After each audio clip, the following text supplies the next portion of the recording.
ये वाकई मानसिक मनोविज्ञान का विकास है। ये आपके ज्ञान का, नॉलेज का परीक्षण के साथ साथ ये आपको 15 मिनट में तैयार करता है कि आप प्रश्न में क्या लिखें, कैसे लिखें, किस प्रकार लिखें।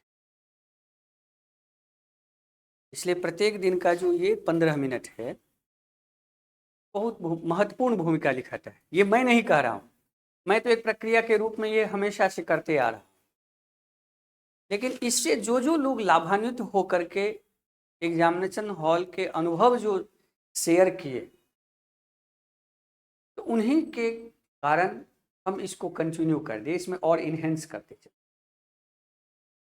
मान लीजिए जो कार्यक्रम आता है उसका जो फीडबैक होता है, उसका जो इम्पैक्ट दिखता है, उसको आगे लोग कंटिन्यू करते हैं। बिहार सरकार ने सामाजिक कल्याण के लिए, लोक कल्याण के लिए 7 निश्चय प्रोग्राम रखा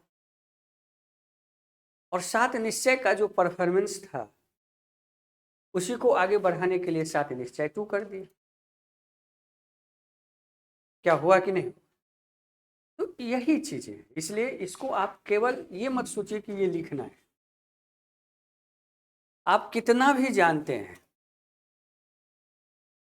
ये महत्व कम है, आप कितना अधिक लिखते हैं ये महत्व ज्यादा है। ये आप लोग खुद भी महसूस करते हो। और लिखने में पढ़ने से ज्यादा मेहनत लगता है कि नहीं लगता है? पढ़ना आसान है, पढ़ सब सकता है, लिख सब नहीं सकता है।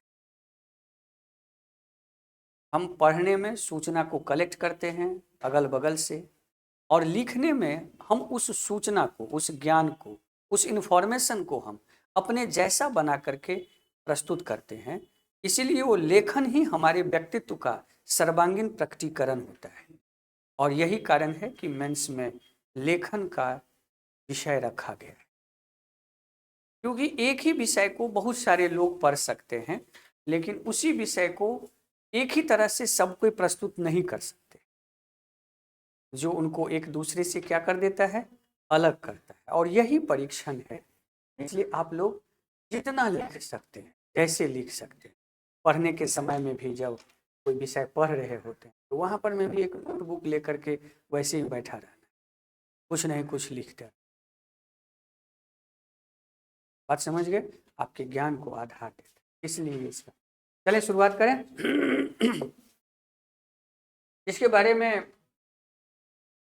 क्योंकि आज हम लोगों का जो टॉपिक है वो संसद ही है, यूनियन है। क्या है? यूनियन। हमारे मूल संविधान में जब आप आएंगे, मूल संविधान, तो उस मूल संविधान में भाग 5 में क्या लिखा गया है?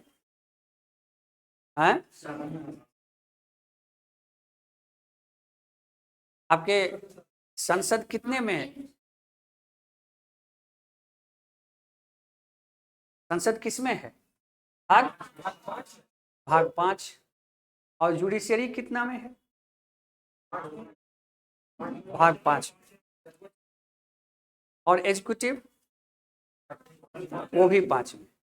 इसलिए याद रखिए कि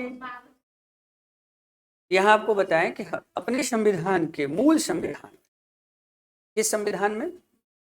मूल संविधान में जब आप आएंगे तो वहाँ चैप्टर 5 में 3 चैप्टर है, मतलब भाग 5 में 3 चैप्टर है। पहला है कार्यपालिका, दूसरा है विधायिका मतलब पार्लियामेंट, और तीसरा है यूनियन जुडिशियरी मतलब संघीय ये चीज। अब यहाँ पर जो मूल चैप्टर का नाम है वो है क्या? The union. मूल चैप्टर का क्या नाम है? जब संघ में आएंगे, संविधान में आएंगे, तो मूल चैप्टर का उसमें क्या नाम दिया गया है? क्या इस क्वेश्चन को फॉर्मेट करें या आगे क्लास में ही फॉर्मेट कर लेंगे, क्योंकि ये टॉपिक तो करेंगे ही। तो उसी के संदर्भ में हम इन चीज़ों को देखेंगे और समझेंगे। उसमें आपको जो लिखा गया है, कहा गया है कि यूनियन कहाँ से खोले, इसी से ना, ये तो इसमें है आपका संघ।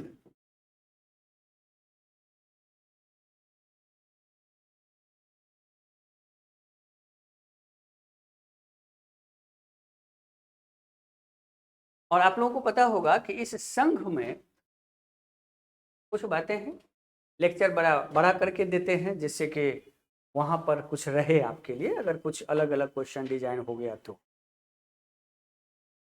आपको आश्चर्य नहीं, अच्छा लगेगा। इस यूनियन में सारनाथ का चित्र है, बुद्ध का वो चित्र है जब बुद्ध बौद्ध संघ का निर्माण कर रहे हैं।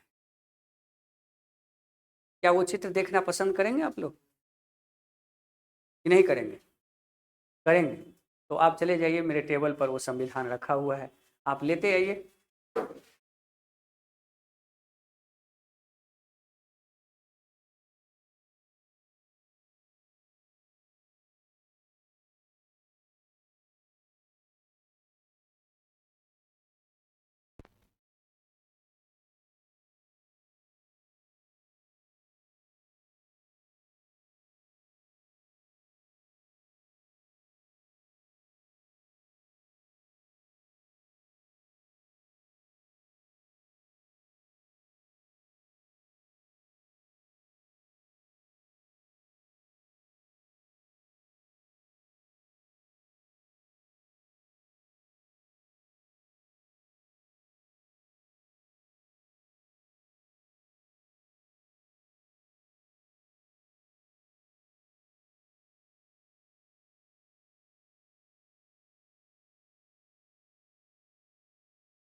अपना सारनाथ में हुई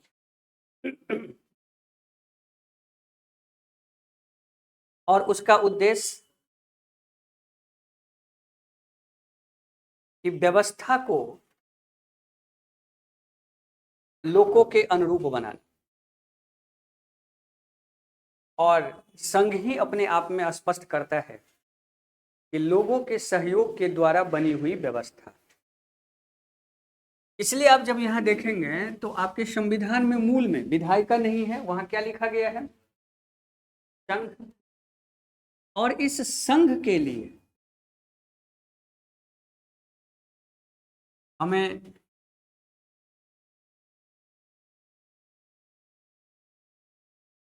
तीन चीजों की आवश्यकता है। संघ का एक नियम हो, अनुशासन हो, और उस नियम के लिए, उस कानून के लिए एक व्यवस्था हो। संघ का एक रूप कानून के रूप में आया जिसका नाम हुआ विधायिका। इस विधायिका का चूंकि संघ की विधायिका है इसलिए इसका नाम क्या पड़ा? संसद। अब इस कानून को व्यवस्थित करने वाली कार्यपालिका, और कानून के संचालन और नियमन के लिए एक मजबूत न्यायपालिका।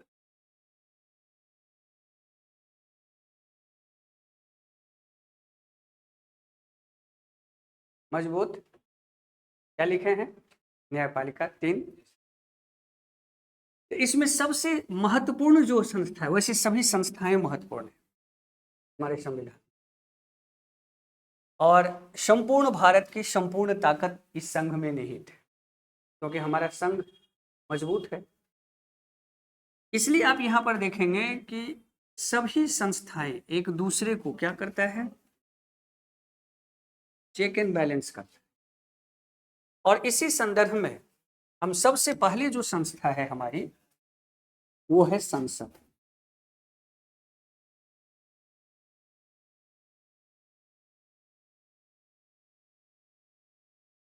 संसद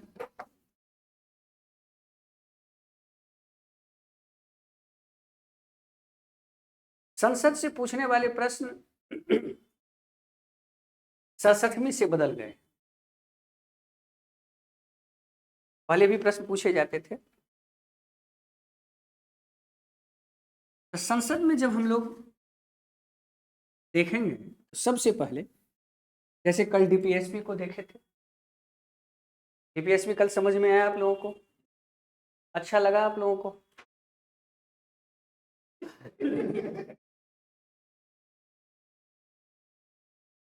हाँ, अभी के लिए खत्म हो।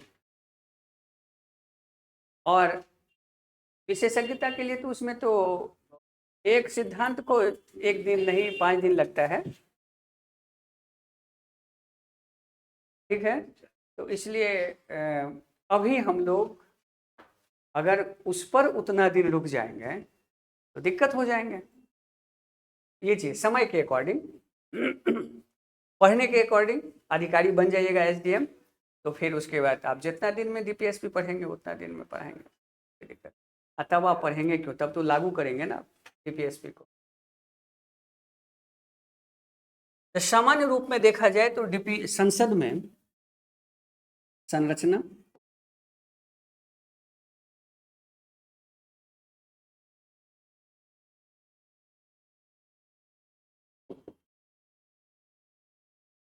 संसद का स्वरूप,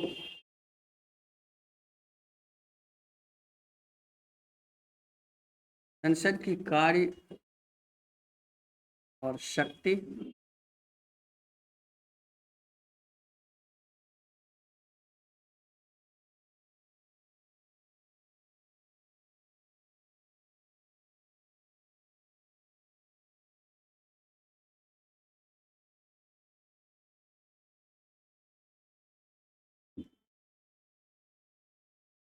संसद के पीठासीन,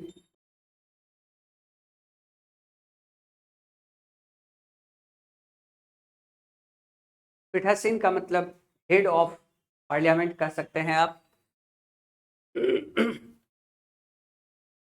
अभी तक जो प्रश्न पूछने का जो तरीका रहा है वो आपको तथ्यात्मक रहा, सूचना परक रहा है, लेकिन बदलते ट्रेंड में बदलते चीज क्या होते जाते हैं, आगे आते हैं। इसलिए सबसे पहले जब हम ये सामान्य संरचना है, ये संसद के हमारे सामान्य प्रश्न है, लेकिन अब हम 70वीं के अकॉर्डिंग अगर हम देखें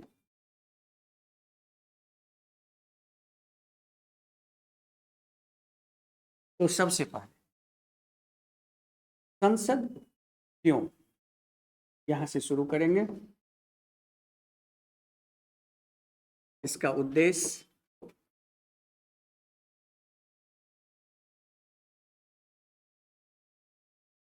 स्वरूप,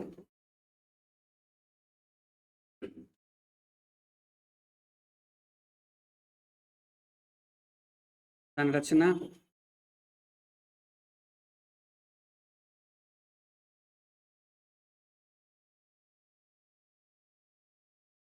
महत्व,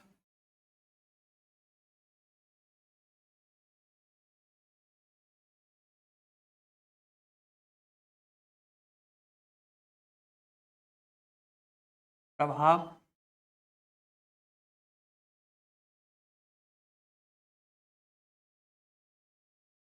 कार्य एवं शक्ति।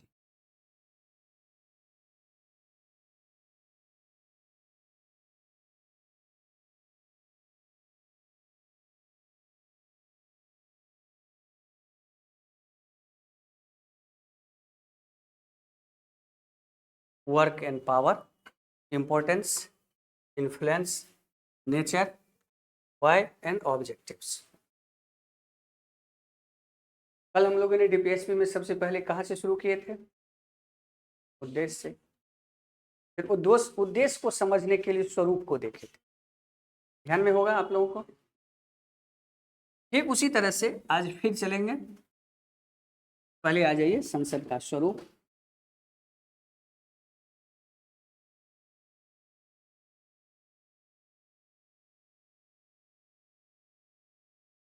अच्छा, स्वरूप लिखे थे, ठीक है, स्वरूप ही देख।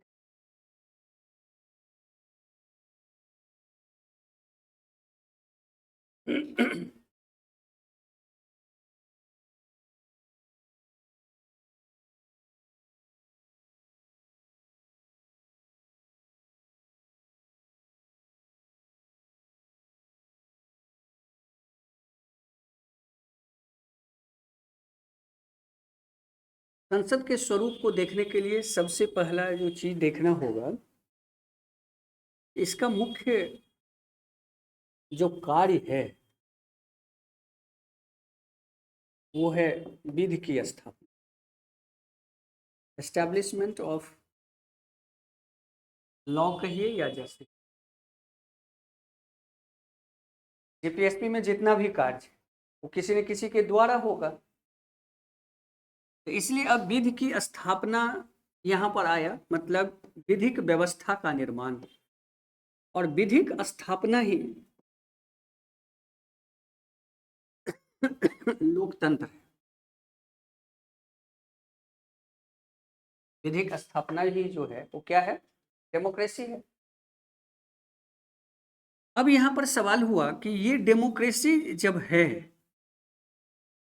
तो विधि का स्वरूप क्या होगा।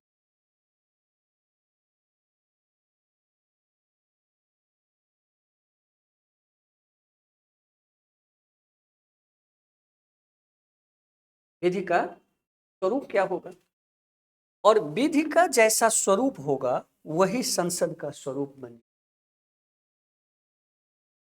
बात समझ गए, क्योंकि ये विधि किसके द्वारा बनेगी, ये विधि प्रोड्यूसिंग हाउस है।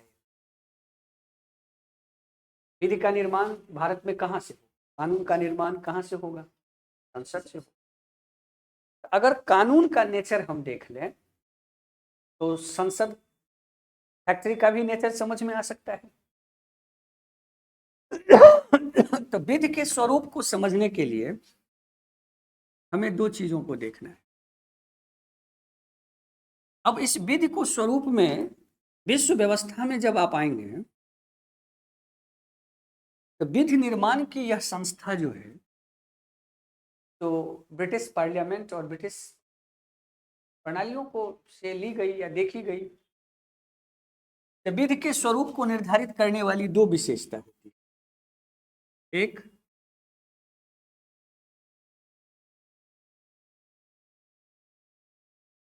विधि द्वारा स्थापित प्रक्रिया,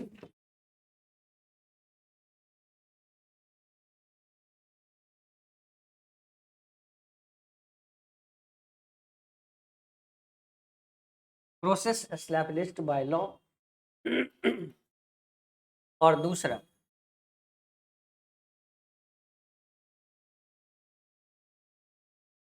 विधि की सम्यक प्रक्रिया।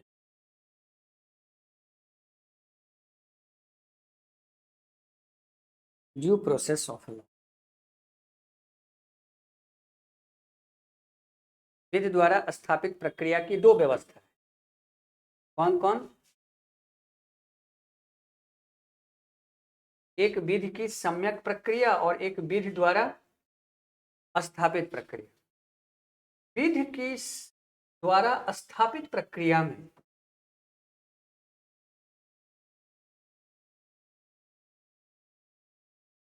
कानून की, विधि की महत्ता होती है। आप ऐसे कह सकते हैं यहाँ कानून जो होता है वो लकीर का फकीर होता है, ठीक है। और प्रत्येक व्यवस्था कानून से बंधा होता है, वो कानून से बाहर नहीं जा सकता। कानून उसको जितना कहेगा उतना ही कहेगा। एक तरह से इस व्यवस्था में जो व्यवस्थापक होता है वो मशीन होता है। क्या होता है? मशीन होता है। इसीलिए इस व्यवस्था में व्यवस्थापिका कई बार मशीन की तरह प्रतीत होती है, उसमें जीवंतता की कमी आ जाती है, क्योंकि वो बदलते समय में, बदलते अप्रोच में लोगों के जरूरत के हिसाब से विधि देने में, व्यवस्था देने में क्या हो जाता है? अक्षम हो जाता है। कई बार कोई कार्य करने में वो विधि के हाथों बंधा होता है। इसलिए ये जो विधि की व्यवस्था है, इससे एक नवीन व्यवस्था विश्व संकल्पना में आई, प्रोग्रेसिव डेमोक्रेसी के रूप में। इस प्रोग्रेसिव डेमोक्रेसी में एक प्रोग्रेसिव कानूनों को व्यवस्थित करने का प्रयास किया गया और विधि की सम्यक प्रक्रिया लाया गया, जो सामान्यतः अमेरिका की प्रोसेस है। इस प्रोसेस में क्या हुआ? इस विधि की सम्यक प्रक्रिया में विधि महत्वपूर्ण है। महत्वपूर्ण किसकी है? विधि की। लेकिन व्यक्ति के आलोक में, इन द लाइट ऑफ नागरिक पर्सन, इसके आलोक में, व्यक्ति के आलोक में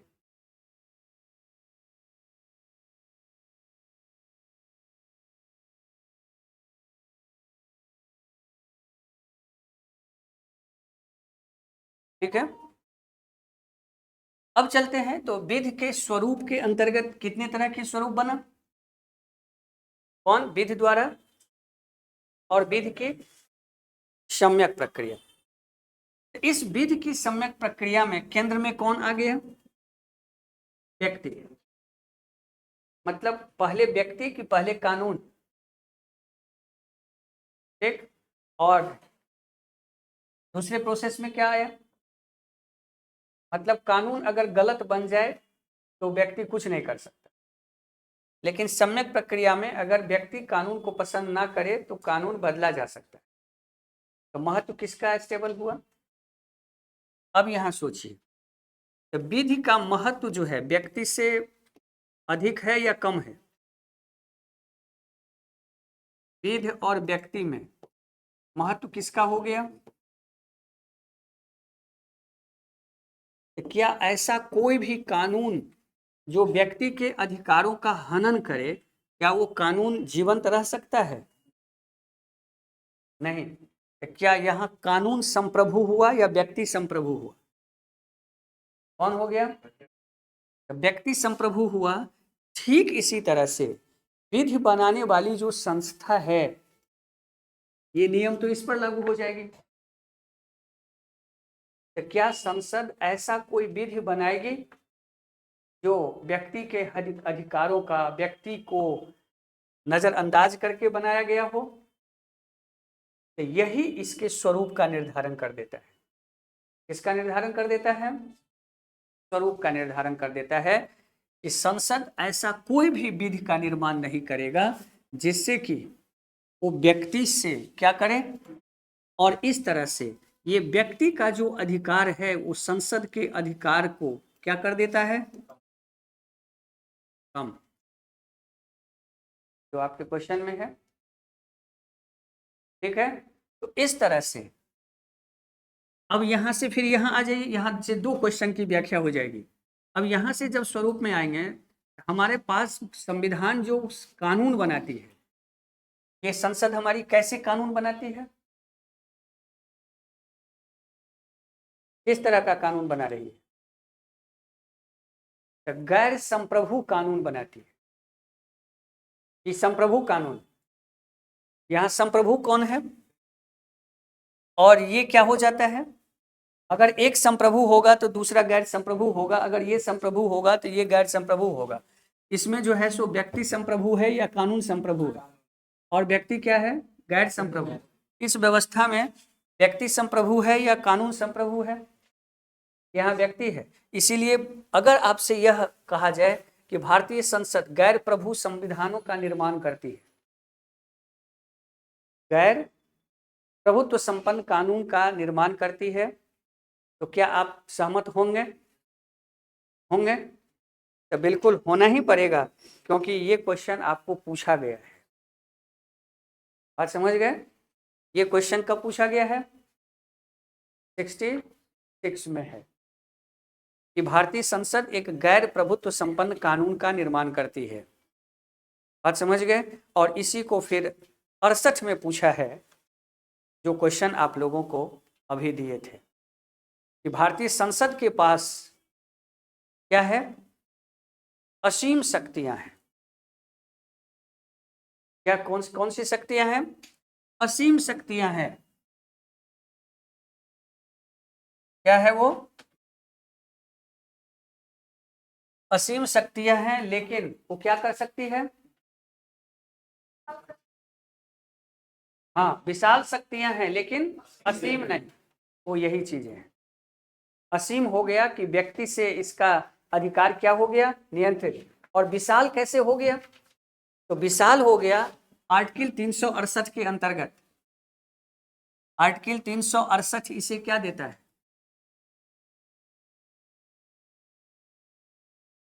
संविधान बनाने की शक्ति देती है, लेकिन वो ऐसा कोई भी विधान नहीं बना सकती जो व्यक्ति के अधिकारों का या व्यवस्था के मूल स्वरूपों में बदलाव कर सके। इसलिए ये नेचर है। प्रश्न समझ गए? तो अब इसको लिखने के लिए हमें क्या सब करना होगा, अब वो उपादान देखिए। आ जाइए इस स्वरूप पर। तो अब स्वरूप पर जब लिखना शुरू करेंगे, तो सबसे पहले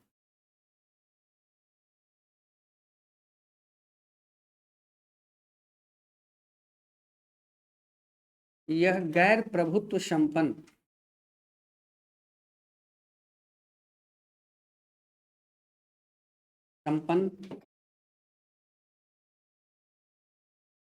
विधि निर्मात्री संस्था है।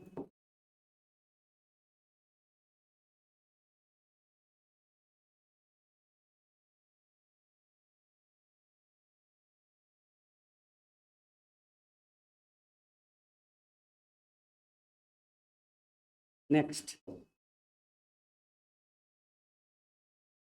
यह प्रभुत्व संपन्न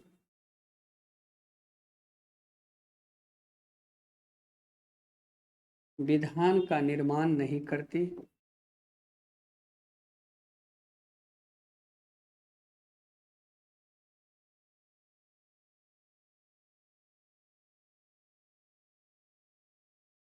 नेक्स्ट।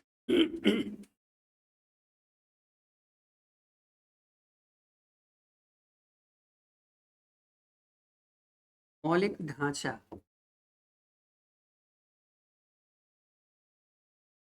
इनकी शक्ति को कम करती है, कम नहीं कहिए, नियंत्रित करती है।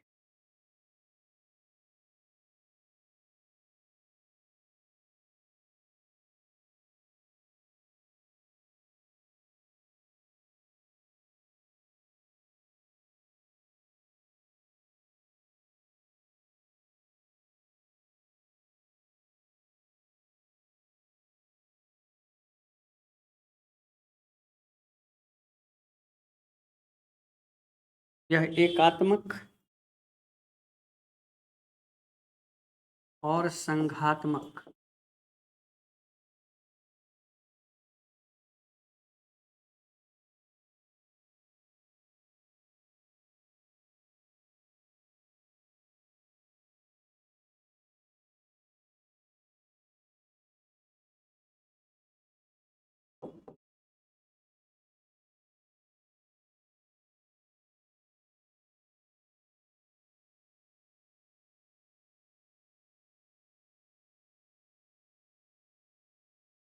क्या लिखे हैं?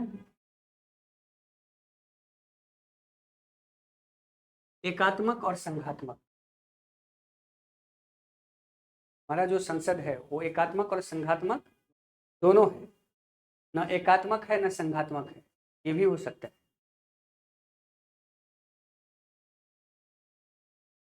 क्या? ये एकात्मक और संघात्मक दोनों है, और दोनों की भी विशेषता इसमें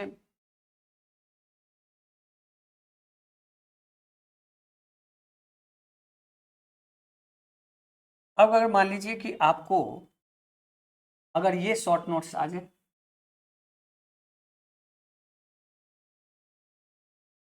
क्या सब लिखेंगे?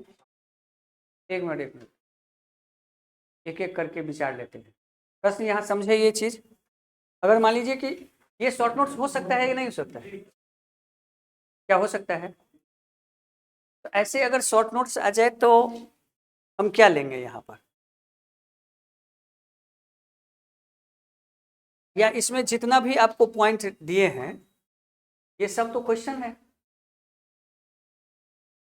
या नहीं है? क्वेश्चन है, सब क्वेश्चन है, तो सब बन सकते हैं, क्या है कि नहीं है? तो हर आदमी एक एक हमको उदाहरण दे दीजिए कि हम इसमें ये लिखेंगे, इसमें ये लिखेंगे, कोई दिक्कत तो नहीं? तो हम सबसे पहले पूछ लेते हैं, एक मिनट, सबकी बारी होगी। सबका साथ सबका विकास। आप भली अपने लिए बनेंगे लेकिन हमारे लिए तो सब बनेंगे ना, इसलिए हमको सबको ध्यान देना है, क्या है कि नहीं? तो पहले आगे से उठाते हैं। सनी जी उठिए तो।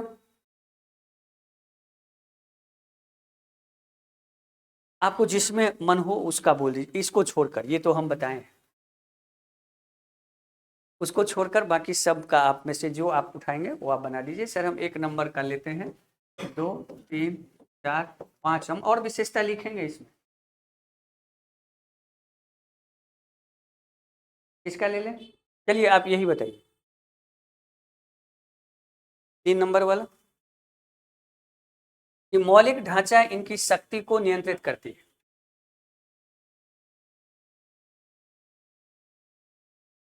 मौलिक ढांचा इनके शक्ति को नियंत्रित करती है, बताओ। हाँ, बैठ जाइए।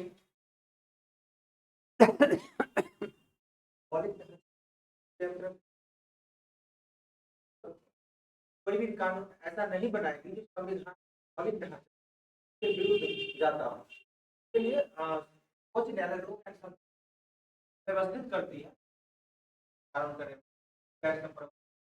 बिल्कुल सत्य है, लेकिन इसमें आप प्रमाण क्या देंगे? अब इसकी व्याख्या बहुत सुंदर। और क्या करेंगे? वो सब छोड़ दीजिए ना, जब केशवानंद भारती ले लिए तब कोई चीज की जरूरत नहीं है। और क्या लेंगे?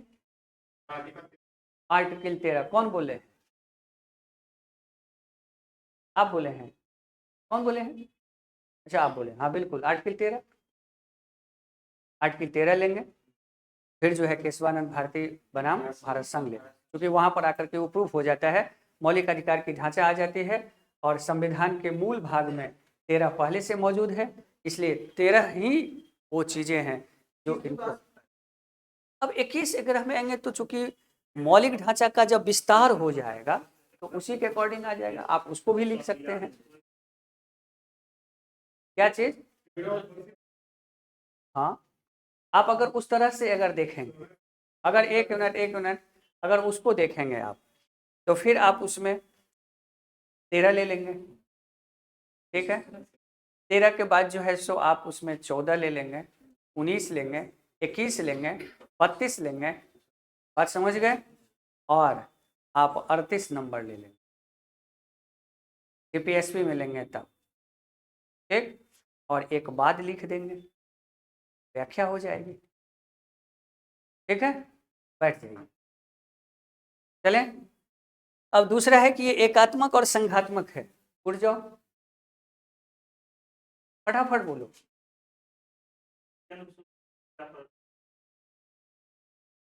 इसमें ये चीज है, एक मिनट, प्रश्न को पहले समझिए कि यह एकात्मक और संघात्मक विधायन का स्वरूप प्रस्तुत करती है, मतलब इसमें दोनों ही लक्षण आएगा।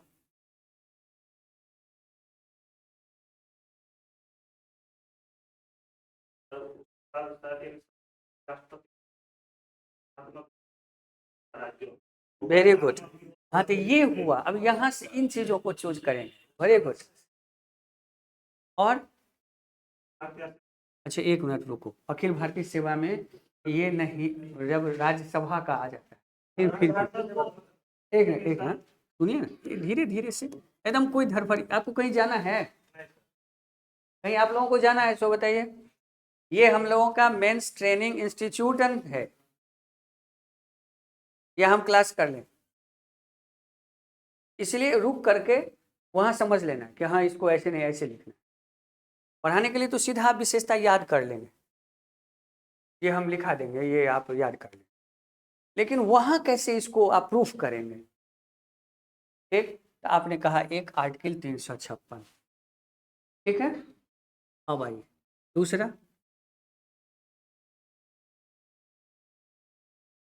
ठीक, ठीक। ये कब होगा? वेरी गुड, आर्टिकल, हाँ गुड, क्या बात है। और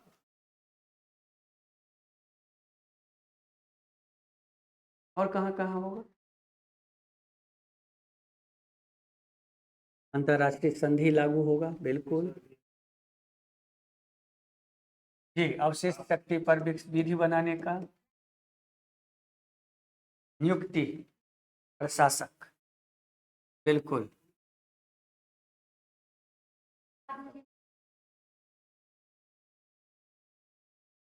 चलिए बैठ जाइए, समझिए, ठीक है। और इसमें तो आप सब लिख ही लेंगे, प्रूफ हो गया। अब चले अगला विशेषता फिर स्वरूप देखें।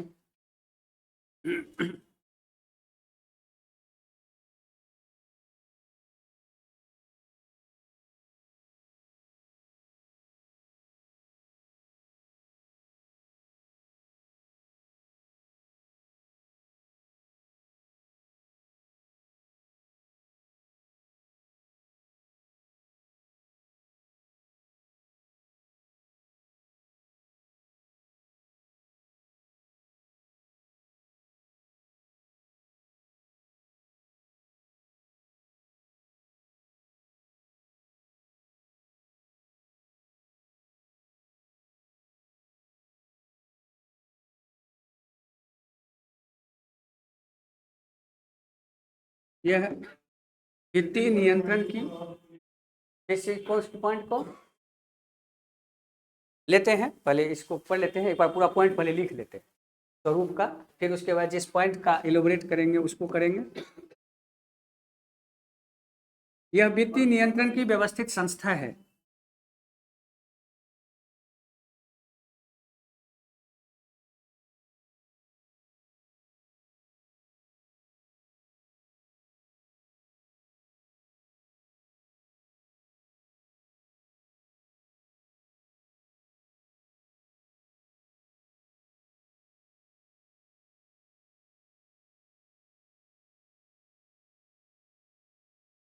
विविधता के साथ एकता का प्रतिनिधित्व करता है।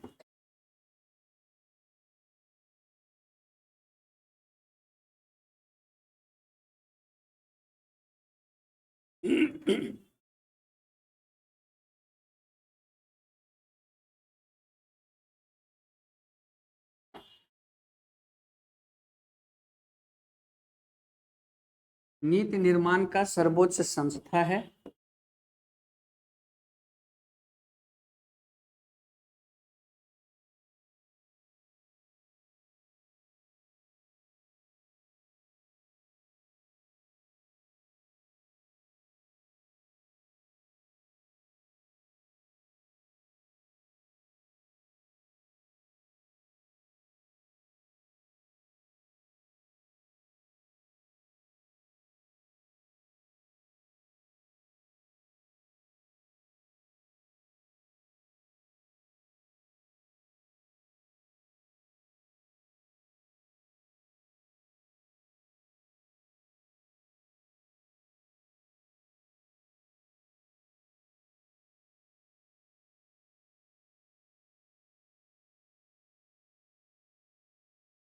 यह केंद्रीय सरकार को लोगों के प्रति जवाबदेह बनाता है।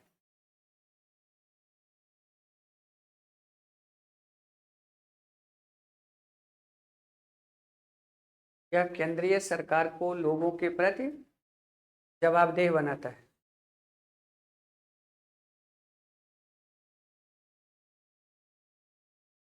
ठीक है बाबू, आप उठिए तो इस लाइन के लिए हमको कुछ कंटेंट दीजिए।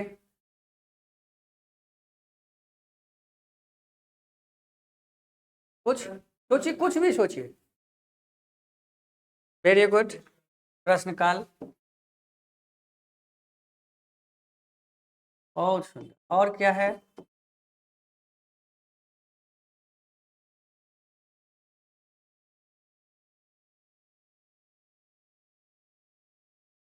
ठीक बोल रहे हैं, घबराइए नहीं।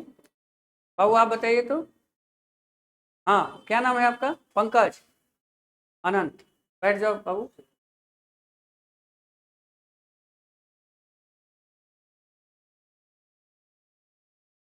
मान लीजिए कि यही एक प्रश्न आज है। आपने स्वरूप से तो देखा है, एक प्रश्न आया है।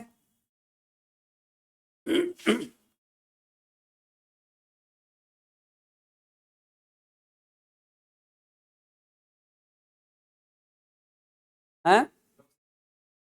लोकसभा, लोकसभा चुनाव संसद कराती है। हाँ, तो केंद्रीय सरकार न है। संसद तो अपने आप में एक निर्वाचित व्यवस्था है,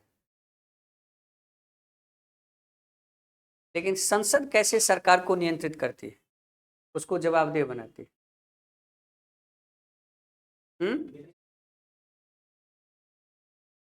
और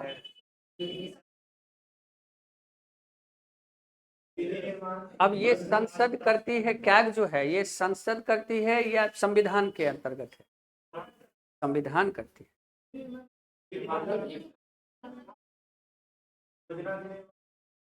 कैसे?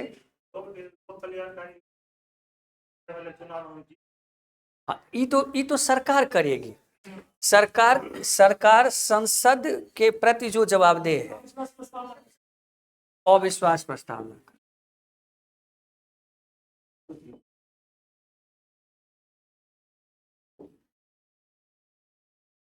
क्या चीज?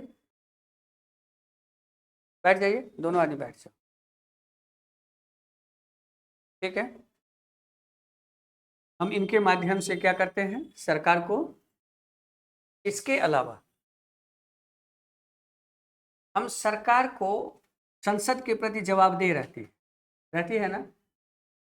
इसके माध्यम से, विश्वास के माध्यम से। तो इस तरह से ये दो चीजें हैं। हम वहाँ सरकार से प्रश्न पूछ सकते हैं और सरकार के कार्यों के प्रति हम अविश्वास व्यक्त कर सकते हैं। तो ये संसद अविश्वास व्यक्त करता है या व्यक्ति विश्वास व्यक्त करता है? बात समझ गए? वो संसद ही करता है। तो ये चीज आप ध्यान रखेंगे। जी नहीं, पीआईएल दूसरा चीज हो गया, उसमें संसद की भूमिका नहीं है। जैसे जैसे उठ करके उठो क्या, तो आन आन सदन में रखवाना अलग है, पीएल अलग चीज है ना। नहीं तो आप जो पूछेंगे वो पूछेंगे किसके माध्यम से, वो अप्रत्यक्ष रूप में, वो आपके प्रतिनिधि ही वहां पूछ रहे हैं। एक्चुअल में व्यक्ति ही सरकार को जवाबदेह बनाकर रखती है, लेकिन उसका तरीका क्या है, संसद निर्माण। संसद में ये काम किसके किसके पास है, तो दो लोगों के पास है, एक जिसके प्रति विश्वास है, एक जिसके प्रति अविश्वास है। जो विश्वास में है वो सरकार है, जो अविश्वास में है वो लीडर ऑफ अपोजिशन है। इसीलिए लीडर ऑफ अपोजिशन को जो है क्या कहा जाता है, तो वेटिंग ऑफ प्राइम मिनिस्टर। बात समझ गए, वो एक प्रतीक्षारत प्रधानमंत्री होता है। इसीलिए सरकार को जवाबदेह बनाने में उनकी भी अहम भूमिका होती है। और अविश्वास कौन लाता है, विपक्ष लाती है। क्या ये संसदीय प्रक्रिया है या नहीं है?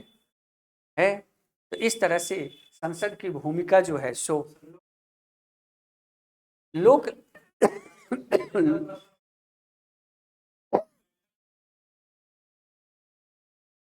अब मान लीजिए संसद की बैठक, तो बैठक की एक परंपराएं हैं, बिल्कुल।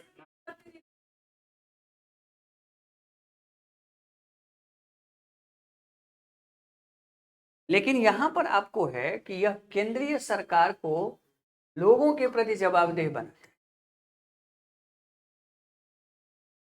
नहीं समझे, उत्तर तो प्रश्न के अकॉर्डिंग बनाएंगे। हम मान लीजिए कि प्रश्न के अकॉर्डिंग बनाएंगे, तो एक ये हो गया। इसके अलावा मान लीजिए कि सरकार ने अगर लोक हित में कोई ऐसा कानून नहीं बनाया या लोगों ने उसको, तो क्या होगा फिर, वो वापस हो जाएगी। तो इस तरह से चीजें, ठीक है। चले बैठे, क्या चीज, नहीं वो सब नहीं है, वो राष्ट्रपति की कार्यपालक अधिकार है।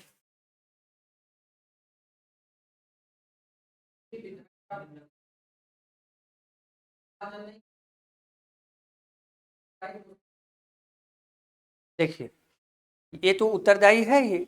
और संसदीय कार्यपालिका में, अगर हम संसदीय कार्यपालिका में आ जाएंगे, तो हमारे जो सभी संसदीय सदस्य हैं वो कार्यपालिका नहीं है, लेकिन सभी कार्यपालिका संसदीय सदस्य हैं। ये ध्यान रखिए। मान लीजिए कि कोई आदमी अगर कार्यपालिका में नहीं है लेकिन संसद का सदस्य है या नहीं है, वो तो रहेगा। तो कार्यपालिका का नेचर अलग हो जाएगा, कार्यपालिका का स्वरूप अलग हो जाएगा। जब हम संसदीय कार्यपालिका कहेंगे तो वो कार्यपालिका का स्वरूप है, वो संसद का स्वरूप नहीं। और संसदीय कार्यपालिका की विशेषता ही होती है कि कार्यपालिका का चयन विधायिका से होगी और कार्यपालिका विधायक के प्रति जवाबदेही होगी, ठीक है। हाँ, किया जा सकता है, ये संसद की कार्य और शक्तियां हैं, पावर है। मान लीजिए वो इतनी सर्वोच्च व्यवस्था है, तो वो उन चीज़ों को दंड देना, अपने नियमों को व्यवस्थित करना, अपने कार्य संचालन को देखना, उसको अघोषित घोषित करना, अपने नियमों का संचालन करना, उसके लिए नियम बनाना, ये उसका अधिकार है, ठीक है ना। ये उसका जो है एक शक्ति है जिसमें आएगा। तो इस तरह से स्वरूप है। अब यहाँ चलें, तो स्वरूप आपने देखा। अब स्वरूप, इस स्वरूप के पीछे मूल उद्देश्य क्या था, कल हम लोगों ने पहले उद्देश्य देखा। इस स्वरूप के पीछे जो उद्देश्य है वो क्या, तो पहले आ जाए संसद का उद्देश्य।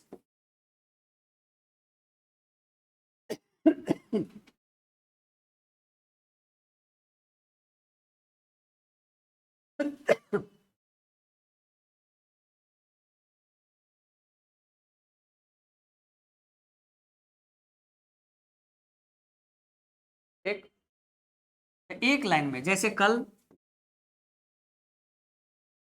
जीपीएसपी का मूल उद्देश्य क्या है?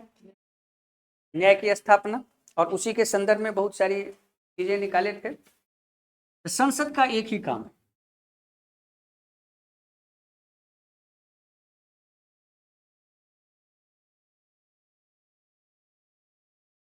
एकता और अखंडता का निर्माण। आपने जो इसके पावर को या इसके नेचर को, स्वरूप ने आप इसको बदलते हुए देखे कि जिसमें ये एकात्मक हो जाता है, इसका उद्देश्य क्या रहता है? अखंडता की रक्षा करना। जब इसका स्वरूप एकात्मक हो जाता है, तो एकात्मक होने के पीछे क्या कारण है अगर आपसे पूछा जाए? तो जब कभी भी राष्ट्र की एकता और अखंडता पर प्रश्न लगे, आप पढ़ते हैं कि नहीं पढ़ते हैं, चाहे आंतरिक विद्रोह हो, बाह्य आंदोलन हो, सशस्त्र विद्रोह की संकट हो, तो उस स्थिति में वो पावर क्या कर लेगा? अपने पावर को क्या कर लेगा? वो कंसंट्रेट कर लेगा, बढ़ा लेगा, वो अपना विशाल रूप दिखाने लगेगा, वो दिखाएगा। तो इसलिए उसका एक ही उद्देश्य है, सबसे पहला क्या चीज? एकता और अखंडता को बनाए रखना।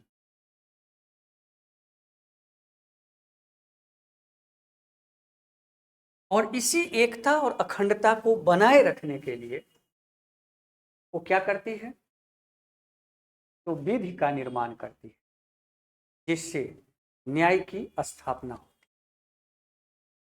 न्याय की स्थापना कैसे होगी? विधि के द्वारा।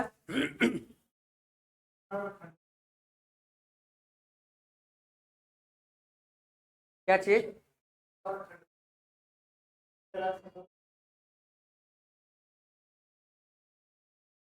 हाँ, रख सकते हैं।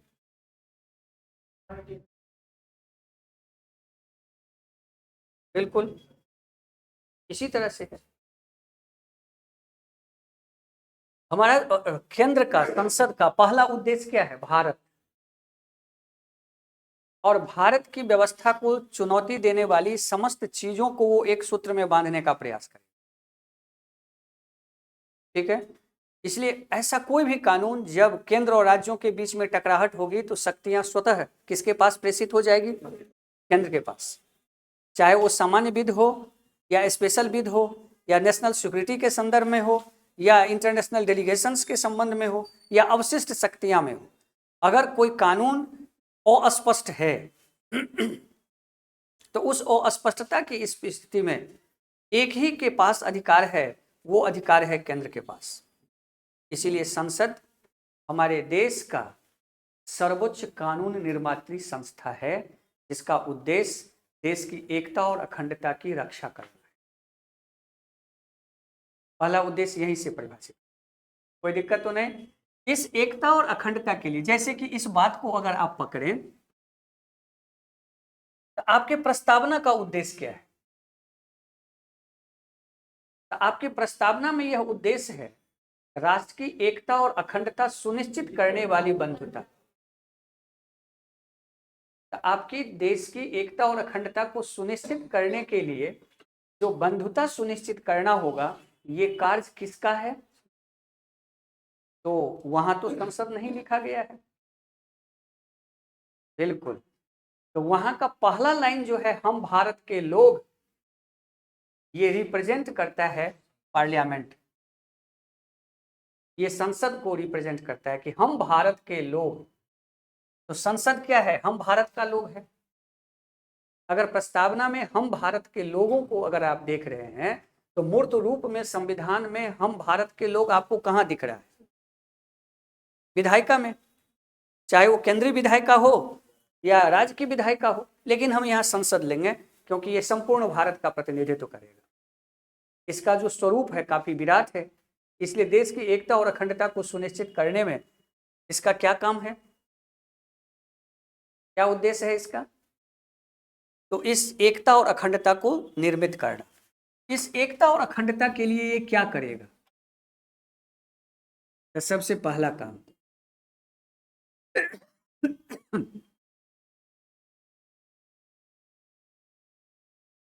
क्षेत्रीय विविधता का सम्मान।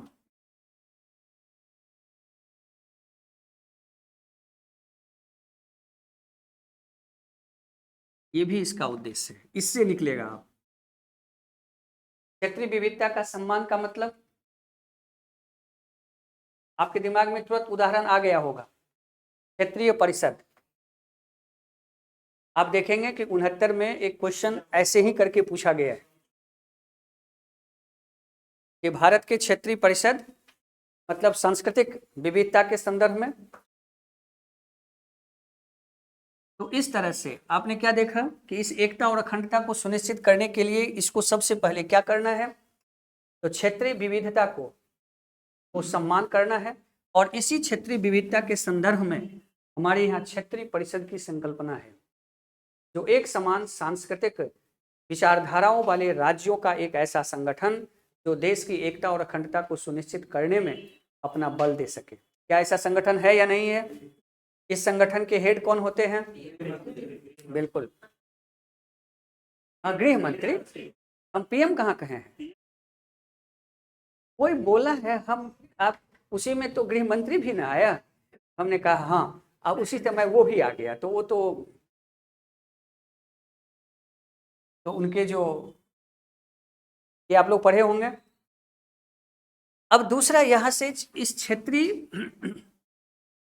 विविधता को व्यवस्थित करने के लिए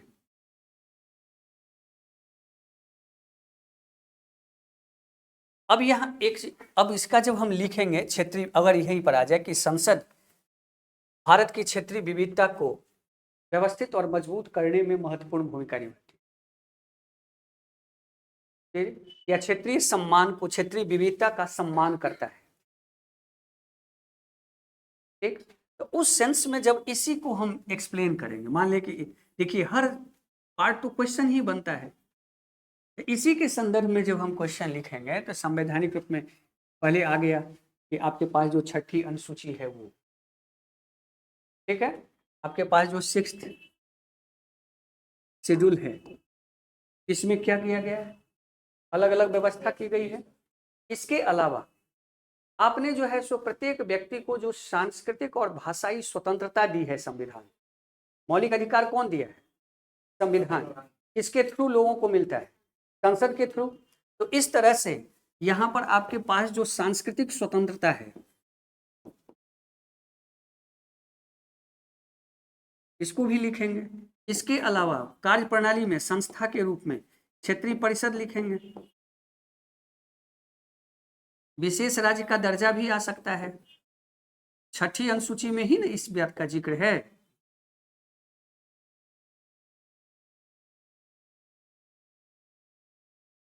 संस्कृति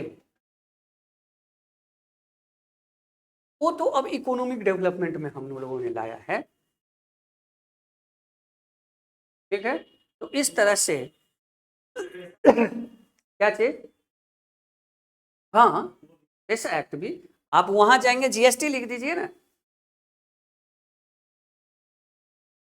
क्या जीएसटी नहीं आ सकता है? हमने एक समान जो है कर प्रणाली के द्वारा क्या किया है, इस विविधता का ही ना, तो इस तरह से आप लिख सकते, और इसका सीधा उद्देश्य कहाँ जाता है? राष्ट्र की एकता और अखंडता को सुनिश्चित करने में। चलें आगे। अब यहां आइए,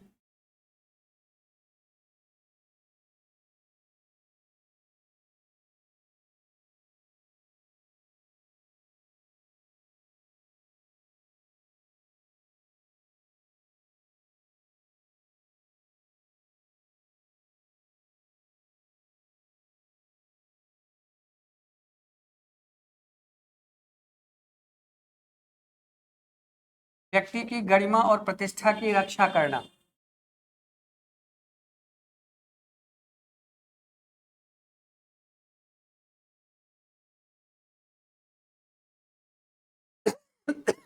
व्यक्ति की गरिमा और प्रतिष्ठा की क्या करना? रक्षा करना। ये किसका काम है? किसका काम है? ये संविधान का नहीं, संविधान कहता है और संसद करता है। इसीलिए यहाँ पर ये चीजें महत्वपूर्ण है। व्यक्ति की गरिमा और प्रतिष्ठा की रक्षा संसद कैसे करती है? कैसे? कुछ कुछ कानून का नाम ले लीजिए। 3 तलाक ले लिए आज, और कार्यस्थल पर महिलाओं के साथ भेदभाव नहीं होगा, ठीक है। चले, बंधुआ मजदूरी अधिनियम, इसके अलावा SC/ST एक्ट। क्या बात है, क्या बात है, वेरी गुड। समझे आप लोग? पीछे में बाबू विकास, विकासी नाम है ना आपका?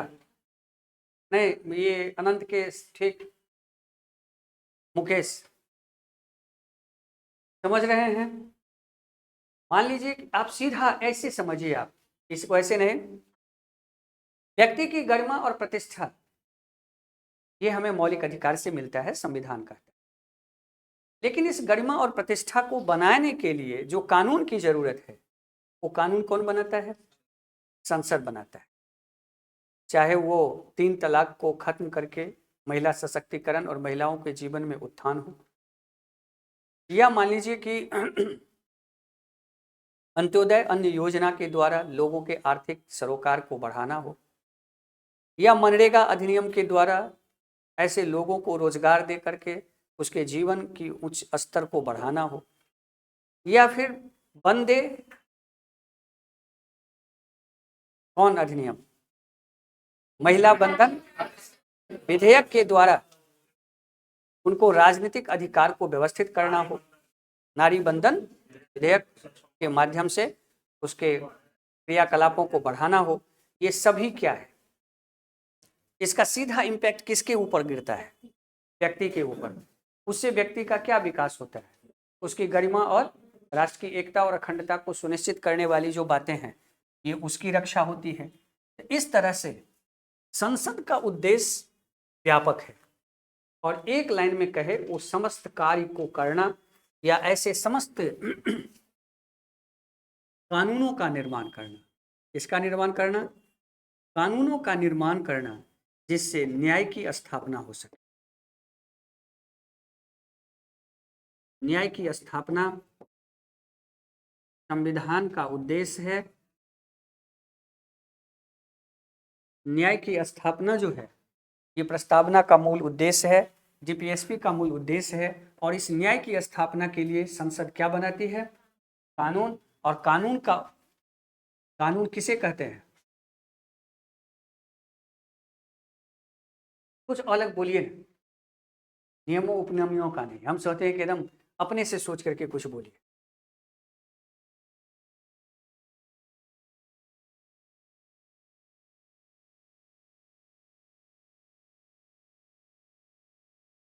अपने से सोचकर बोलिए। आप लोग कल SDM बनेंगे, हमेशा आप लोग किताब के इर्द गिर्द घूमते रहते हैं।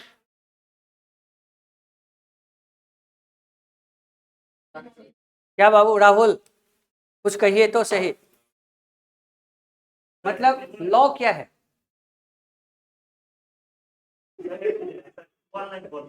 एक मिनट, इसका बोलने का स्टाइल ही ऐसा है। आप लोग उसको, कानून मतलब विधि, ठीक है ना? जस्टिस तो समझे हैं। Establishment of justice the main work of state.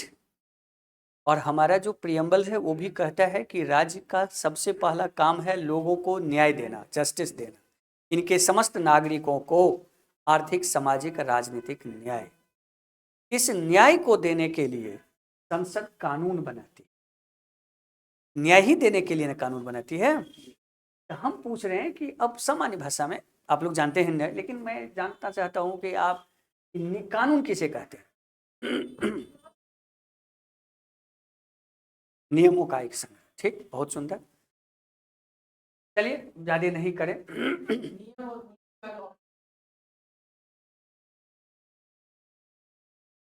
सामान्य रूप में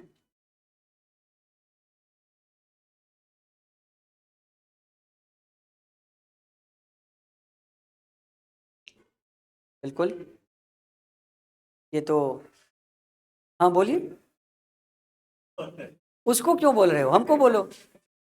ऐसा होता है जो मूर्त या अमूर्त विद्या का स्वाभाविक गुणों को कर सकते? एक तो बोला है, तो वो उसको क्यों सुना रहा था? तो मतलब उसे कंसेंट ले रहा था कि सही है या नहीं है। चलिए सीधा आ जाइए। कानून जो होता है वो एक ऐसी मान्य व्यवस्था होती है जो विषमता को कम करने के लिए और विविधता की रक्षा के लिए बनाई जाती है।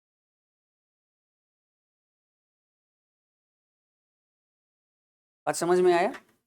कानून का पहला उद्देश्य होता है विषमता को कम करना, और विषमता को कम करने के संदर्भ में जब वो जोड़ेंगे, बाबू पीछे में क्या नाम है आपका? क्या नाम बोले हो? तुम्हारा क्या नाम है? हाँ, मनीष। तो वो जो बोला है कि कानून जो है सो लोगों के अधिकार को क्या कर, मुकेश, लोगों के अधिकार को क्या करता है? कम करता है। तो निश्चित तौर पर जब हम विषमता को कम करेंगे तो किसी न किसी अधिकार को तो सप्रेस करेंगे। तो इसीलिए वहां पर जब पॉलिटिकल साइंस में आप पढ़ेंगे तो वहां पर कानून के संदर्भ में यही लाइन लिखा है। वो कहता है कि कानून व्यक्ति के अधिकारों को क्या करता है? कम करता है। ठीक है, लेकिन आप सामान्य रूप में याद रखिए कि यह एक व्यवस्था है, मान्य व्यवस्था है, व्यक्ति के द्वारा स्वीकृत एक ऐसी व्यवस्था है जो विविधता की रक्षा करे और विषमता को कम करे, उसे हम कानून करें।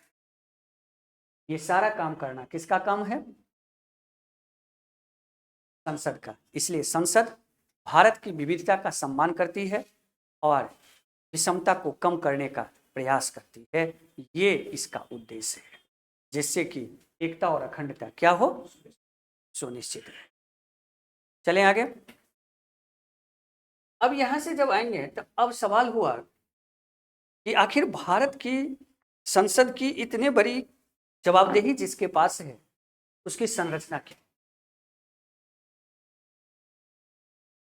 ठीक, क्योंकि कानून जो है सो काफी अधिक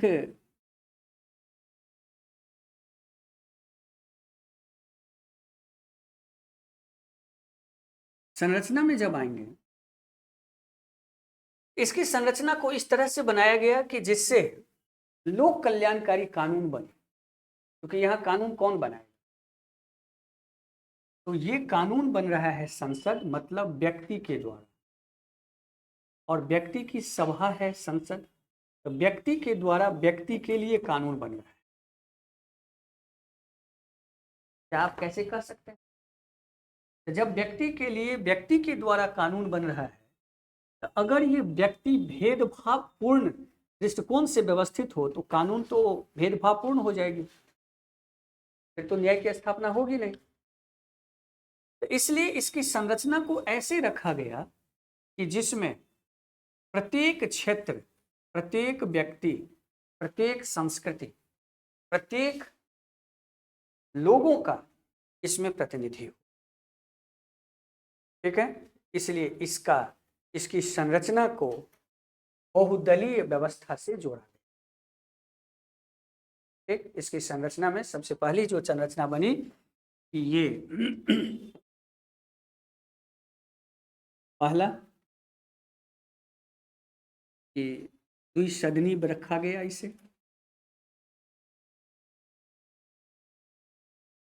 द्विसदनी इसलिए क्योंकि जिससे कि रोक और नियंत्रण कहिए, शासन का सबसे बड़ा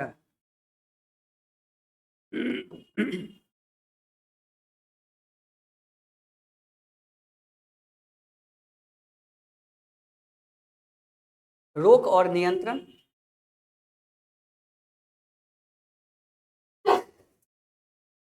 द्विसदनी शासन व्यवस्था में इसको किस लिए रखा गया? रोक और नियंत्रण के लिए इसे लाए गए। इस रोक और नियंत्रण को लाने के लिए इसमें द्विसदन की बातें आई, और दूसरा सर्वमान्य प्रतिनिधि के लिए, आप ऐसे कह सकते हैं सभी लोगों के प्रतिनिधि के लिए इसमें बहुदलीय व्यवस्था लाई गई।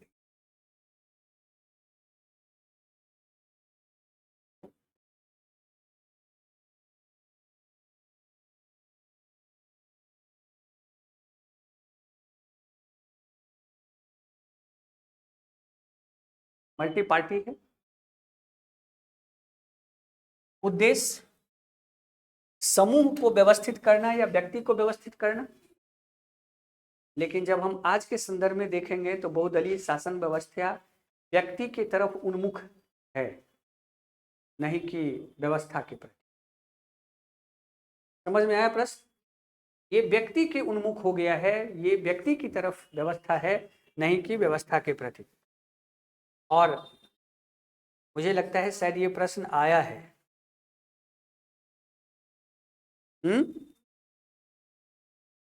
ये प्रश्न पूछा गया है, आप लोग देखिए तो कहे इसमें पूछा गया है। चले आगे। अब यहां पर सबसे पहले अब इस पर चर्चा कर लें, फिर इस पर करेंगे, या पहले इसी की चर्चा कर लें? जी, इसका उद्देश्य नीति निर्माण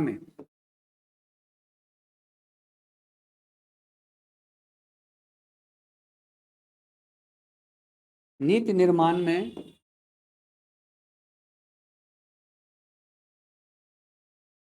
लोगों को जोड़ना,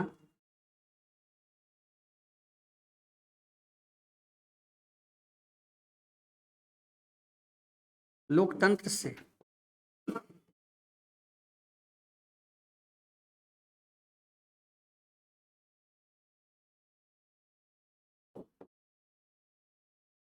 मजबूत करना,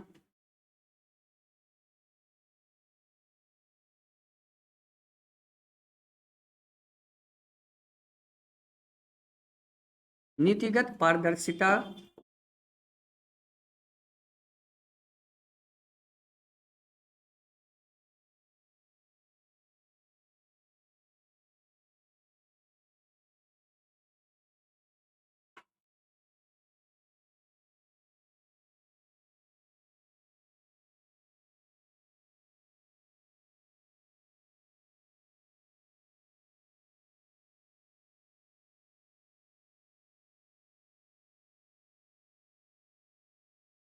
क्लासिकल लोकतंत्र का निर्माण करना।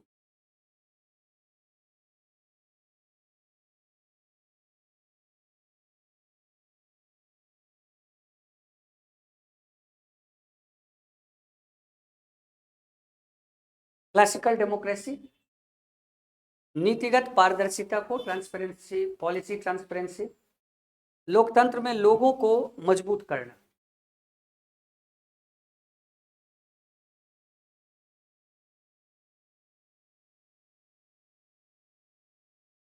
शासन में सभी की भागीदारी सुनिश्चित हो, सभी क्षेत्र, सभी संस्कृति, मतलब कानून जो है ना, इसको ऐसे समझिए, इसके माध्यम से भारत के कानून को आर्थिक, सामाजिक, सांस्कृतिक,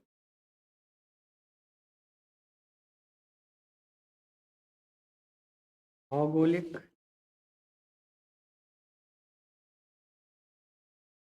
निधि प्राप्त हो।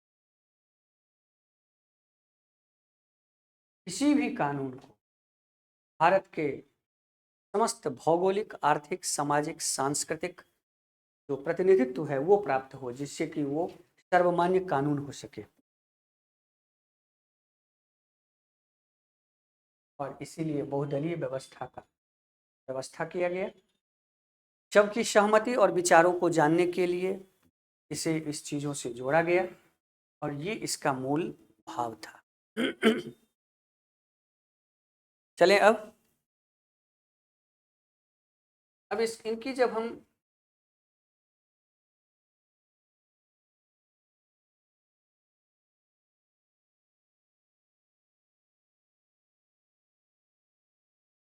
ये द्विसदनी है,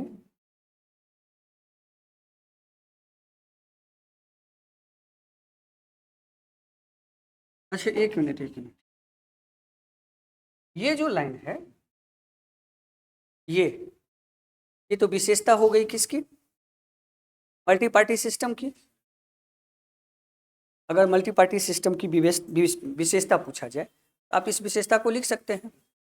ठीक है, कल से आप सभी लोग अपने मोबाइल को वाइब्रेशन मोड में या साइलेंट मोड में लीजिएगा, क्योंकि होता क्या है कि बहुत सारे लोगों को पता चल गया होगा कि अब आप लोग एसडीएम बनने वाले हैं, तो हो सकता है कि वो लोग आपको व्हाट्सएप भेजें, और हम लोग थोड़ा सा डिजिटल फ्रेंडली हो चुके, मतलब तुरंत में चाहते हैं जवाब देना, चूँकि वो ब्रेकिंग न्यूज़ वाला ज़माना आ गया है। मतलब आपको कोई मैसेज भेजा और आप जवाब तुरंत नहीं दिए तो वो सोचेगा कि कितना ये बांगर आदमी है, नहीं? तो कुछ दिनों के लिए आप सोचिए कि हम बांगर हैं, क्योंकि जो पहले ये नहीं समझेगा कि हम बांगर हैं, वो फिर खादर नहीं हो सकता है। बात समझ गए? बांगर ही खादर होता है और खादर ही बांगर होता है।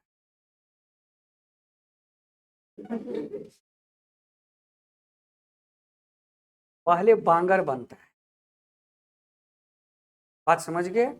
पुरानी जलोढ़ बांगर और नवीन जलोढ़ खादर, नवीन जलोढ़ के बाद ही ना सर पुरानी जलोढ़, वो अलग बात है, लेकिन उत्पादकता अगर कम हो जाए तो बांगर हो गए। यहाँ मेरा ये कहने का बात था, अगर आप मोबाइल में इन्वॉल्वमेंट रहेंगे ज़्यादा तो मान लीजिए आपकी उत्पादकता कम होगी कि बढ़ेगी? कम होगी। तो कम होगी तो ऑटोमेटिक आप खादर होते होते बांगर हो गए। मेरा भाव यहाँ था, ठीक है? तो इसलिए थोड़ा सा मोबाइल को साइलेंट मोड में रखेंगे फिलहाल कुछ दिनों के लिए, क्योंकि फिर एक ही बार जय जयकार हो मोबाइल पर, क्या बात है भाई, कहाँ हो, एसडीएम बन गए हो, बहुत बहुत बधाई हो। और ऐसे लोग भी बधाई देंगे जो आपको नहीं जानते हैं, खोजेंगे, रिलेशन जोड़ेंगे कि कहाँ से कौन है, क्या ऐसा होता है या नहीं होता है? लेकिन जब तक नहीं होगा तो नहीं होने के बाद कुछ लोग फ़ोन करेंगे, वो लोग फ़ोन करेंगे जिन लोगों को खुशी नहीं, क्या है, वो बनावटी दुखी है और अंदर में खुशी है कि अच्छा ठीक है नहीं। तो आप इत्मीनान से मेरी बात थोड़ा सा माना जाए। वैसे आप लोग प्रबुद्ध लोग हैं। यहाँ पर एक विचार कर लिया जाए, अगर मान लीजिए क्वेश्चन पर डिबेट चर्चा हो गई है, एक फुल क्वेश्चन ही हमारा बन जाए यहाँ से, तो क्या हर्ज है? क्या चीज?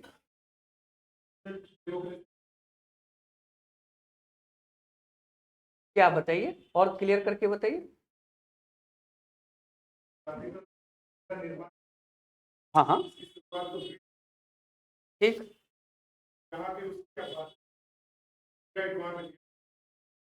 नहीं वो तो है ही, लेकिन अभी के सेंस में क्लासिकल डेमोक्रेसी का ये सेंस है, जैसे कि एक छोटा सा एग्जांपल, क्या डेमोक्रेसी को आप सर्वमान्य शासन प्रणाली कह सकते हैं? और भारत में जो संसद की विशेषता है, ये हम प्रश्न आते एडवांस में पर चर्चा करते इस पर, भारत संसद की क्या विशेषता है? क्या भारतीय संसद सभी लोगों का प्रतिनिधित्व करती है? अगर आपसे यह कहा जाए तो क्या भारतीय संसद सभी लोगों का प्रतिनिधित्व करती है? नहीं करती है। क्यों नहीं करती है? इसके जो चुनाव की प्रोसेस है वो फर्स्ट पास्ट वोट सिस्टम है, और फर्स्ट पास्ट वोट सिस्टम में जो प्रतिनिधि होते हैं वो सभी लोगों का प्रतिनिधित्व नहीं करते हैं। और जब सभी लोगों का प्रतिनिधित्व नहीं करते हैं तो उस समय में जो संसद कानून बनाती है, क्या वो सर्वमान्य कानून है? नहीं। इसके अलावा संसद में भी अगर असहमति है बहुत सारे कानून पर, तो वो कानून केवल बहुमुख का कानून है, मेजोरिटी का कानून है। हमारे यहाँ लोकतंत्र में कानून बनाने के लिए एक प्रावधान है, वो है बहुमत का कानून। कौन सा कानून? बहुमत का कानून। तो बहुमत का कानून जो है, इसी को अगर आप लिंकन के शब्दों में देखेंगे तो वो कहते हैं माइट इज राइट, जिसकी लाठी उसकी बैठ, मतलब जिसकी संख्या अधिक है वो जो है सो कानून बना लेगा, उस तरह का कानून बना लेगा। क्या ऐसा है या नहीं है? तो जब उस तरह के कानून है तो निश्चित तौर पर उस कानून से हमेशा हर वर्ग, हर लोग प्रसन्न नहीं रहेगा, और वो उस स्थिति में व्यवस्था से अपना लगाव रखेगा या दुराव रखेगा, और वही दुराव कालांतर में राष्ट्रीय एकता और अखंडता को चुनौती देने लगता है। बात समझ गए?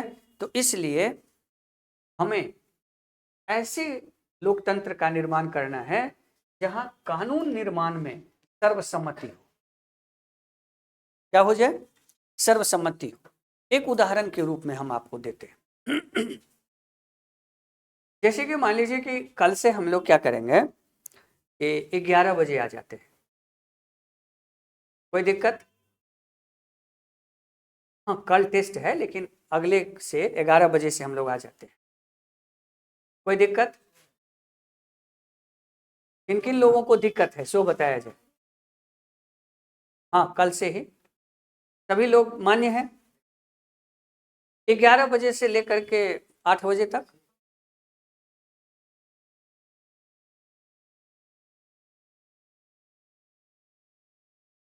दिक्कत है तो सभी लोग मान किए, तो ये हो गया ध्वनिमति से पारित।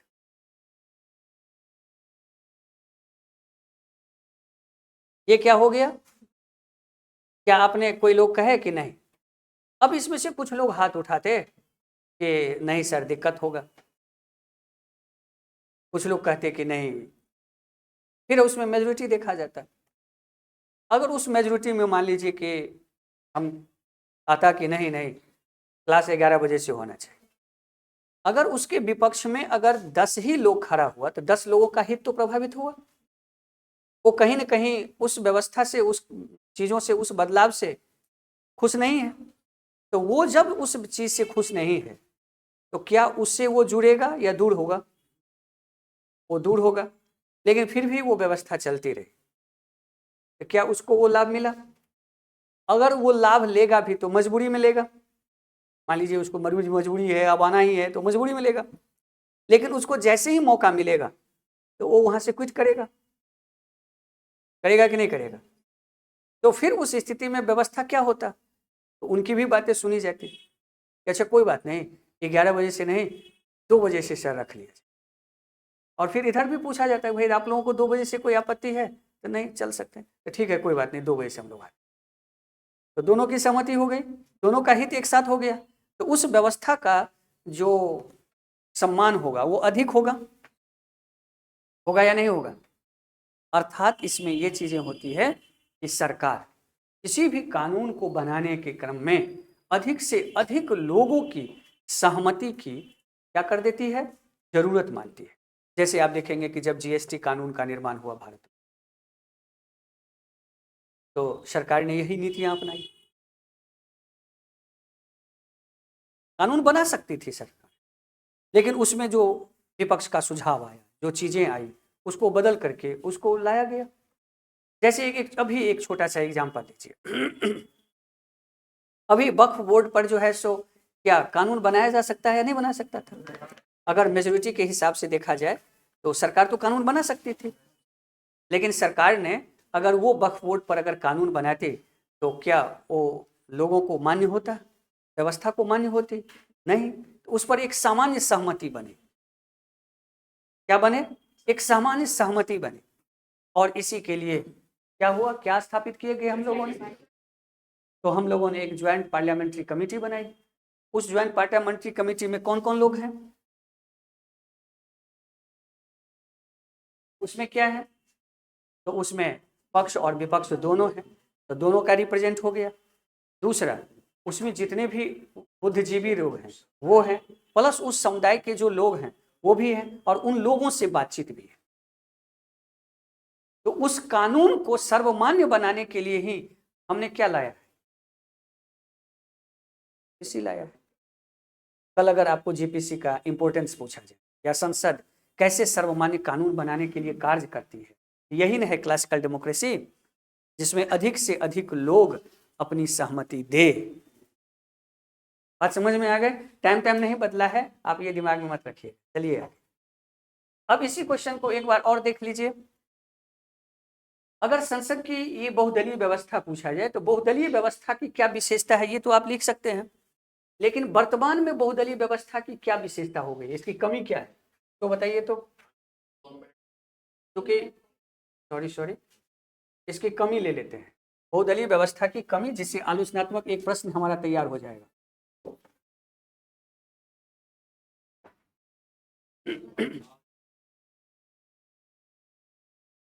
तो बहुदलीय व्यवस्था में सबसे बड़ी जो चीजें हैं यहाँ पर,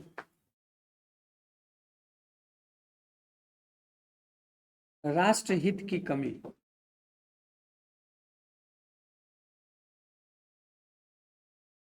राष्ट्रहित जैसे ही हो गया तभी व्यक्तिगत लाभ हो जाएगी, क्योंकि वो व्यक्तिगत हित को अधिक, मतलब व्यक्तिगत हित नहीं कहिए उसको पार्टी हित रहेगा। वो पार्टी से, पार्टी के स्टैंड से, पार्टी के फायदे से वो आगे ऊपर नहीं उठना चाहता, इसलिए वो कोई भी जो काम करता है वो अपने वोट बैंक के राजनीति के संदर्भ में करता है, और इस संदर्भ में कई बार वो राष्ट्रीय हित से कई बार क्या कर लेता है, मजाक कर लेता है।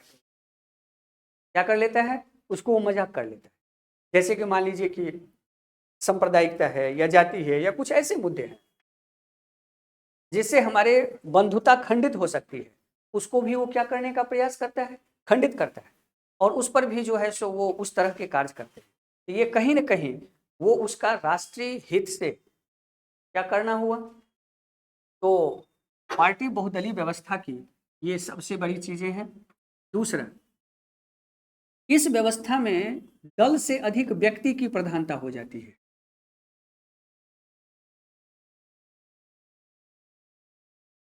ये प्रश्न आया है, किस ईयर में आया है, 65 में, 65 में आया है। और उसमें पूछा है कि भारतीय राजनीतिक दलीय व्यवस्था राष्ट्रोन्मुख न होकर के व्यक्ति उन्मुखी है, इस तथ्य के बिहार के राजनीति में के संदर्भ में चर्चा करें। ठीक है, तो आप यहाँ देख सकते हैं कि राष्ट्रहित के जगह पर ये व्यक्ति उन्मुख हो गया, तो इसको कैसे परिभाषित करें, इसको कैसे एलेबोरेट करेंगे, थोड़ा सा करें, हम बताएं। अब जैसे देखिए, यहाँ जो दल है, तो दल का जो प्रमुख है, जो पार्टी बनाएगा, भारत में सब कोई पार्टी बना सकता है,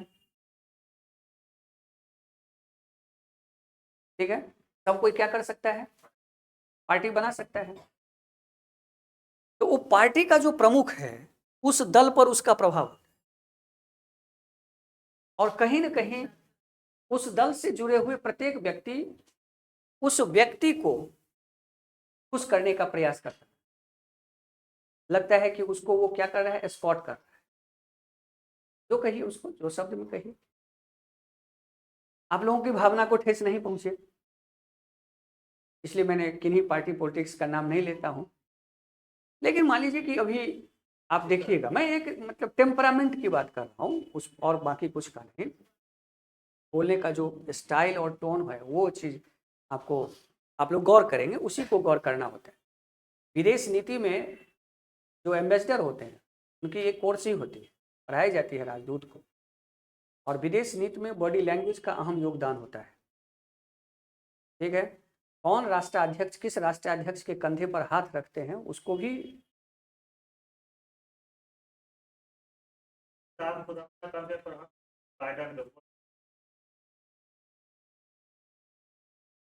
ठीक है ना, तो उसका भी महत्व होता है, कैसे हाथ मिलाया जाता है, ये सब का बॉडी लैंग्वेज का प्रभाव होता है, और जो कूटनीतिक विशेषज्ञ होते हैं उस बॉडी लैंग्वेज की व्याख्या होती है। तो आवाज़ की तो और भी होती है, आवाज़ तो बता देता है सब कुछ कि व्यक्ति के अंदर क्या है, कैसे है।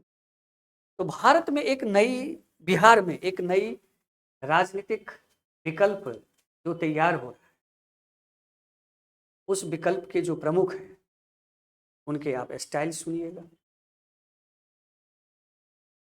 नहीं, अब हम ये कहाँ उनके नाम नहीं लिए, हमने सिर्फ एक उदाहरण दिए हैं आपको गौर करने के। तो आपने क्या देखा कि दल जो है वो किसके प्रमुख में हो जाता है। अब यहाँ आ जाइए, आप किसी भी दल से जब जुड़ते हैं तो राष्ट्रहित के मुद्दे पर जब आपको कोई वोटिंग करना होता है, संसद में बातें होते हैं, तो क्या पार्टी से बाहर वोट करके आप रख सकते हैं, भले आपका विचार उस बिल के, उस प्रस्ताव के लिए व्यक्तिगत रूप में आप उस बिल से नाखुश क्यों ना हो, लेकिन पार्टी की तरफ से आपको क्या करना होता है, उसमें समर्थन करना होता है। तो इस स्थिति में जो व्यक्ति होता है वो आपको दल से ऊपर या दल से हटकर वोट नहीं करता है।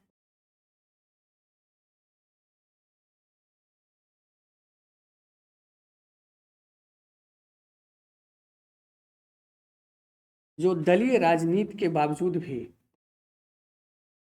इसे व्यक्तिगत बना देता है। बात समझ गए? अब दूसरा आ जाइए, वैसे भी राजनीति जो होता है या कोई भी व्यवस्था जो होती है वो करिश्माई व्यक्तित्व का गुलाम होता है। कोई भी जो व्यवस्था होती है वो करिश्माई व्यक्तित्व की गुलाम होती है। लेकिन राजनीति में ये बातें और भी कही जाती, और प्रत्येक दल में जो करिश्माई व्यक्तित्व होता है दल उसी के इर्द गिर्द घूम जाता है, जो कहीं न कहीं लोकहित के संदर्भ में निर्णय को क्या कर देता है, प्रभावित करता है। तो इस तरह से यहाँ पर लिखिएगा कि दल जो होते हैं या दल पर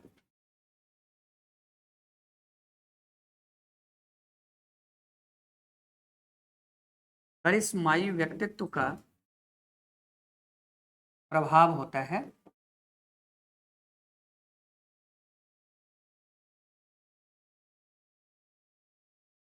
करिश्माई व्यक्तित्व का प्रभाव होता है जो नीति निर्माण को प्रभावित करती है। पूरा लाइन लिखिएगा, जो नीति निर्माण को प्रभावित करती है।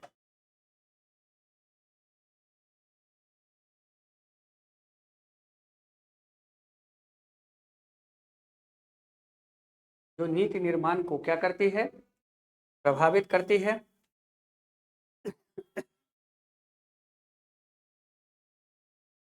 चलें, अब यहाँ पर एक क्वेश्चन बना लीजिए जिससे कि घर पर आप प्रैक्टिस करेंगे, लिखेंगे, लिख कर दिखाएंगे।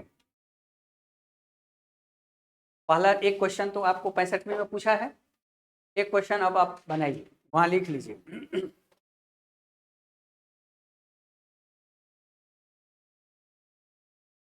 भारतीय संविधान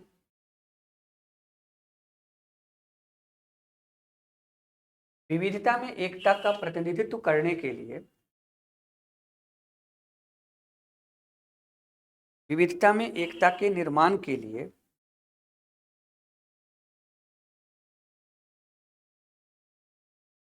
बहुदलीय प्रतिनिधित्व का सिद्धांत अपनाया है।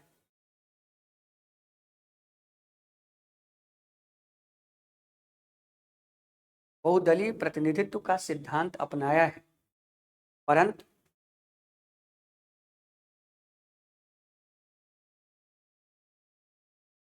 वर्तमान में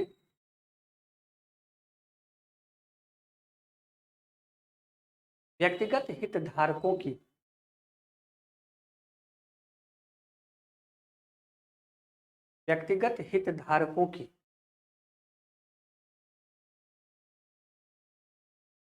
एक व्यवस्था प्रतीत होती है।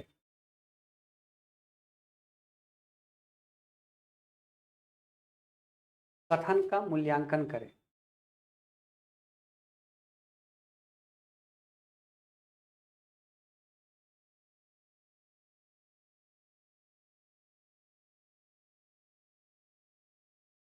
कथन का क्या करें, मूल्यांकन करें। समझ गए? एक बार करेंगे और कर सभी लोग इसको लाएंगे, हम क्लास में ही सबका देखेंगे, ठीक है ना? क्लास में आएंगे हम 1 घंटा पहले आएंगे, कल 4 ही बजे आएंगे, जो पहले आएंगे हम पहले देखते चले जाएंगे यहीं बैठ करके, ठीक? जी,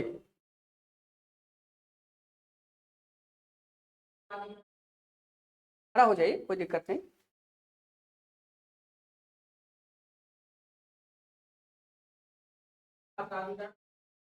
बिल्कुल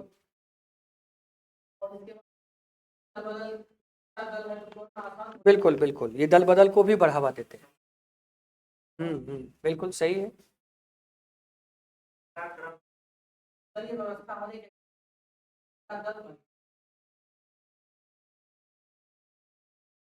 नहीं हो रही है, बात कोई बढ़ावा देते हैं। वहाँ सीधा सीधा कहेंगे कि वहाँ पर क्या होते हैं, ऐसे लिखिएगा कि इस क्रम में आपको विकास के क्षेत्रीय मुद्दे गौण हो जाते हैं। विकास के जो क्षेत्रीय मुद्दे होते हैं वो क्या हो जाते हैं, गौण हो जाते हैं। जबकि इसके लाने के पीछे जो मूल सर्व सिद्धांत था वो यही कि प्रत्येक क्षेत्रों की सर्वांगीण और सर्वव्यापक विकास हो। लेकिन इसके बावजूद भी ये नहीं हो पाया, जिसमें कहीं न कहीं इन चीज़ों की कमी रही जो आप उसमें लिखे। That's my term. राजनीतिक calendar. हाँ ये सब है, लेकिन हम ये चीज़ नहीं लिखेंगे। कई राज्यों का जैसे मांग बढ़ा करते बिल्कुल। हैं, तुष्टीकरण किसकी तुष्टीकरण? हाँ, तो वही चीज हो जाएगा। जैसे कि व्यक्ति यहाँ पर क्या होगा कि व्यक्ति दल से ऊपर हट करके वोट नहीं करेगा, तो यही है तुष्टीकरण। जब वो सत्य को सत्य और गलत को गलत नहीं कहेगा। बात समझ गए? वो उसकी मजबूरी रहेगी। मजबूरी क्यों रहेगी? तो उससे उसका एक वर्ग क्या होगा, क्या होगा, प्रभावित होगा, खुश होगा, नाखुश होगा। क्या गलत कह रहे हैं? तो ये सारी चीजें हैं। बहुत सारे, मान लीजिए कि आज अभी आप देखेंगे, कल भी तो एक आंदोलन है ना